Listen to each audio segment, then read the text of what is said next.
તો વાત કરીએ મહીસાગરની તો મહીસાગરના લુણાવાડામાં સિવિલ હોસ્પિટલમાં મહિલાનું મોત નીપજ્યું છે। પ્રસૂતિ દરમિયાન મહિલાનું મોત નીપજ્યું છે ત્યારે તબીબની નિષ્કાળજીના કારણે મોત નીપજ્યું હોવાના પરિવારે આક્ષેપ લગાવ્યા છે।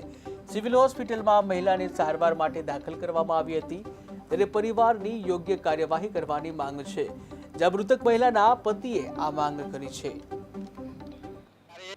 ये दीकरी मारी बेन एम कहे कि मैंने सीजर करी અને આ બાળકને ઉપર લઈ લો, મને વધારે તકલીફ થાય છે। ડોક્ટરે મારા જીજાજીએ ડોક્ટરને વારંવાર રજૂઆત કરી કે ભાઈ આને સીઝર કરવા કે ડોક્ટરે એવું કીધું કે આ નોર્મલ ડિલિવરી થઈ જાય, સીઝર કરવાની જરૂર પડશે નહીં। અંતે એવું થયું કે 9:30 ની આજુબાજુ ડિલિવરી થઈ। બાળકને તાત્કાલિક હૃદયની બીમારી હોવાથી એવું જણાવે છે અને હોસ્પિટલ અમદાવાદ માટે મારા જીજાજીને મોકલી દયા અને થોડીક જ સમયની અંદર આ મારી બેન ડેથ થઈ જાય છે। અને એ અત્યારે એ ડેથ થયા પછી અત્યારે અમને એવું લખાવે છે પોલીસ સ્ટેશનમાં ડોક્ટર કે આને ડિલિવરી પછી ખેંચ આવી અને આનું મૃત્યુ થયું છે। હું રૂમની આગળ જ ઊભો હતો તો મારી બૈરી અંદર અસંખ્ય પીડાતી હતી, એટલે મને ચીસો સંભળાતી હતી કે મારું પેટમાં સીઝર કરો અને બાળક લઈ લો।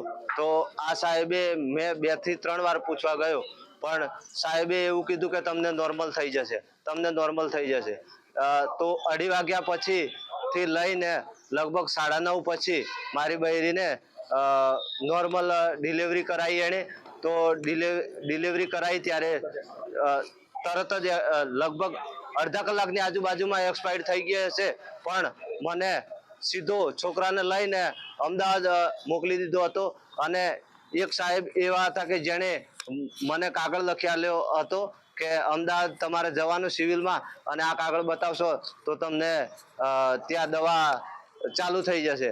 ત્યારે એ દીકરી મારી બેન એમ કહે છે કે મને સીઝર કરી અને આ બાળકને ઉપર લઈ લો, મને વધારે તકલીફ થાય છે। ડોક્ટરે